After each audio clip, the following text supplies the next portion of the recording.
आमच्या DS news 24 चॅनलला like करा, शेअर करा, सबस्क्राइब करा आणि बेल आयकॉन प्रेस करायला विसरू नका। नमस्कार, मी अश्विनी पुरी, डीएस न्यूज 24 मध्ये आपल्या सर्वांचं स्वागत। बघणार आहोत बातमीचा सविस्तर आढावा।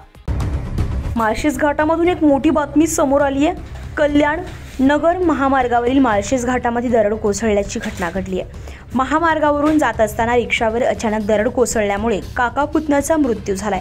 राहुल बबन भालेराव वय वर्ष 30 आणि स्वयं सचिन भालेराव वय वर्ष 7 अशी मृत काका पुतण्याची नावं आहेत। यामध्ये तसेच 3 जण जखमी झाले आहेत। रिक्षा चालक बबन गोपाल भालेराव, त्यांची पत्नी विमल बबन भालेराव, मुले सचिन बबन भालेराव, राहुल बबन भालेराव आणि त्यांचा नातू स्वयं सचिन भालेराव असे एकूण 5 जण मुलुंड पश्चिम मुंबई येथून त्यांच्या संगमनेर तालुक्यातील मूळ गाव चंदनापुरी येथे येत होते।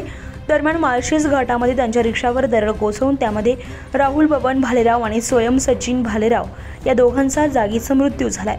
तर विमल बबन भालेराव यांच्या हाताला साधी दुखापत झालेली असून बबन गोपाळ भालेराव आणि सचिन बबन भालेराव हे सुखरूप आहेत। दोन्ही मृतदेह आणि जखमी विमल भालेराव यांना ओतूर प्राथमिक आरोग्य केंद्रामध्ये दाखल करण्यात आले।